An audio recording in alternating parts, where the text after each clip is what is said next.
Welcome to the Deep Dive.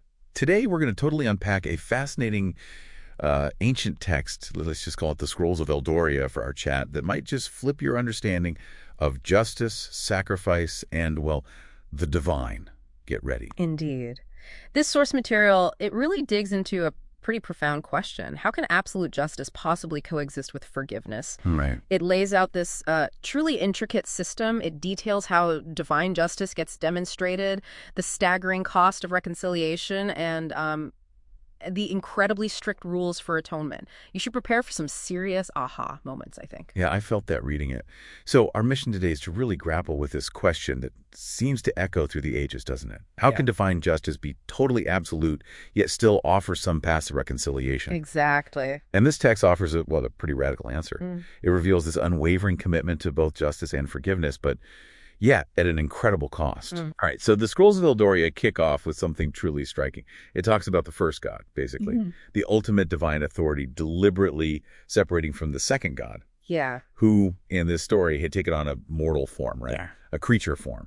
Now, lots of people might see forsaking as, like, a failure of justice. Sure, that's a natural first thought. But this text argues it's precisely the opposite, doesn't it? How does this actually confirm divine justice? Well, what's truly fascinating here is the message this action sends out. It's like a cosmic declaration. God's justice is completely unwavering, non-negotiable. Right. By showing respect for these divine commandments above everything else, even to the point of such a profound separation, it aims to build absolute trust. Trust in what exactly? Trust and fair judgment. Right. Across the cosmos, it's really about inspiring voluntary obedience, not forcing compliance, because everyone understands the rules are the rules for everyone. Okay, that makes sense. So if divine justice is that uncompromising, the next obvious question is, what about forgiveness? Right. The Scrolls tackle that head on, and they reveal an almost, immeasurable cost.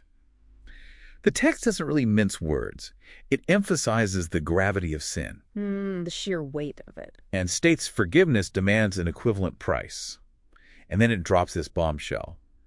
A very precious being must be sacrificed.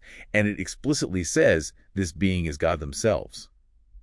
It's pretty radical, isn't it? It is. Think about it this way, though. If a truly destructive act could just be waved away with a simple sorry, what message does that send about how serious it was? This text argues that for divine laws to actually hold their weight, the cost of breaking them and then finding forgiveness for that has to be just as monumental. Ah, I see. The price has to match the crime, cosmically speaking. Exactly. A lesser being, especially one who's already sinned, they just can't provide that kind of infinite value. It's about maintaining cosmic order, not just individual pardon. That's a powerful and honestly a bit daunting perspective. Yeah. It makes you wonder, though, if the price is that specific, does it leave room for simple grace, or is it purely transactional? That's a great question the text implicitly raises. And what's fascinating are the really rigorous conditions the Scrolls lay out for this atonement. Like what?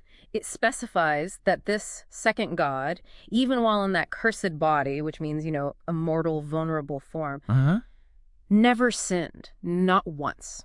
And the text presents this not just as a belief, but as a critical, proven fact, demonstrated within space-time itself. Whoa. Proven how? Well, the text doesn't detail the mechanics of the proof, but it insists it is proven fact within that reality.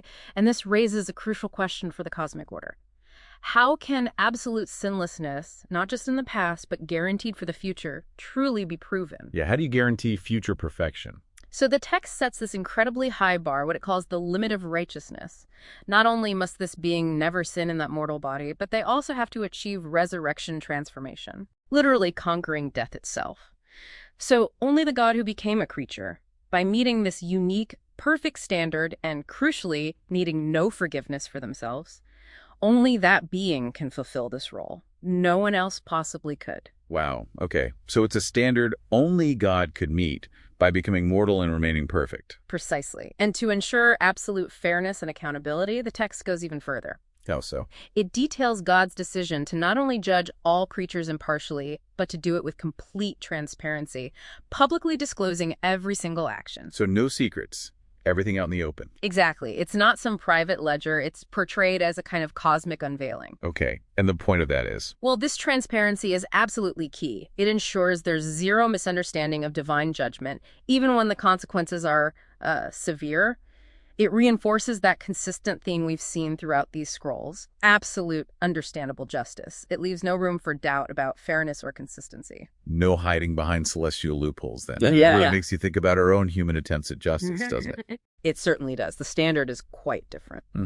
So wrapping this up, what does this all mean for us, thinking about these ideas today? This deep dive into the Scrolls of Eldoria has shown us a system where justice is absolutely paramount. Forgiveness comes of this ultimate divine cost, and the standard for atonement is uniquely, profoundly high. Yeah, the text portrays a cosmos governed by incredibly precise moral laws.